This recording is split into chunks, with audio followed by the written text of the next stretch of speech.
સ્થાન આપવા Gujarat job work diamond association દ્વારા કલેક્ટરને રજૂઆત કરાઈ હતી। ગુજરાત સરકાર દ્વારા રત્ન કલાકાર કલ્યાણ બોર્ડની રચના કરવામાં આવે છે, ત્યારે રત્ન કલાકાર કલ્યાણ બોર્ડમાં ગુજરાત જોબ વર્ક ડાયમંડ એસોસિએશનના પ્રતિનિધિને પ્રતિનિધિત્વ મળવું જોઈએ તેવી માંગ કરવામાં આવી હતી। રત્ન કલાકાર કલ્યાણ બોર્ડની સ્થાપના કરવા સરકારે આયોજન કર્યું છે,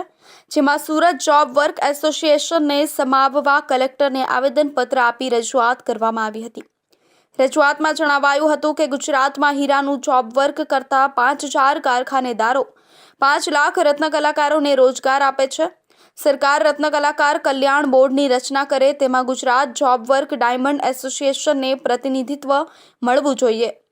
જેથી કારખાનેદારોની સમસ્યાઓ અંગે તેમજ કારખાનાઓમાં કામ કરતા રત્ન કલાકારો વિશે સચોટ માહિતી બોર્ડને આપી શકાય।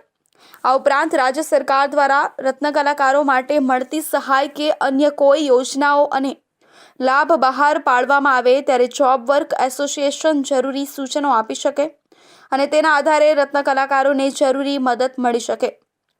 વર્તમાન પરિસ્થિતિમાં Gujarat job work diamond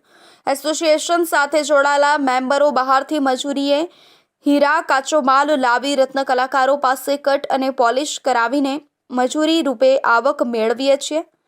diamond ઉદ્યોગમાં અંદાજે 80% ફેક્ટરીઓ જોબ વર્કથી કારખાનેદારો ચલાવી રહ્યા છે। અને અમે કલેક્ટરશ્રીને આવેદનપત્ર આપવા આવ્યા છીએ કે સુરતની અંદર જે રત્ન કલાકારો અને કારખાનેદારોની કપરી પરિસ્થિતિને ધ્યાનમાં રાખી અને સરકારશ્રીએ જે રત્ન કલાકાર કલ્યાણ બોર્ડની સ્થાપના કરવા જઈ રહી છે, તો ગુજરાત જોબ વર્ક ડાયમંડ એસોસિએશનના પ્રતિનિધિઓને પ્રતિનિધિત્વ મળે, જેથી કરી આવનારા સમયમાં રત્ન કલાકારોને જે યોજનાનો લાભ મળવાનો એમાં અમે સારી એવી માંગણી અને સારી એવી સલાહ સૂચન કરી શકીએ, જેથી કરી અને કારીગરોને અને કારખાનેદારોને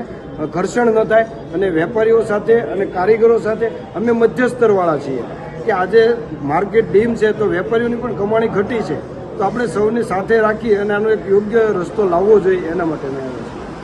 બીજું કે વર્તમાન સમયે જોબ વર્ક કરતા કારખાનેદારોની પરિસ્થિતિ એવી છે કે કોઈ ઉદ્યોગપતિ કારખાનેદારોને હીરા જોબ વર્ક કરવા માટે આપે ત્યારે જોબ વર્કની મજૂરી રત્ન કલાકારને ચૂકવતા કારખાનેદારો પાસે પોતાના વળતર માટે કંઈ બચતું નથી, જેથી રત્ન કલાકારોને યોગ્ય વળતર આપી શકાતું નથી। આ પ્રકારના નાના મોટા અનેક પ્રશ્નો સર્જાતા હોય છે, જેથી જોબ વર્ક મજૂરીના ભાવ સ્થિર રાખવા માટે રત્ન કલાકાર કલ્યાણ બોર્ડમાં પ્રતિનિધિત્વ આપવામાં આવે।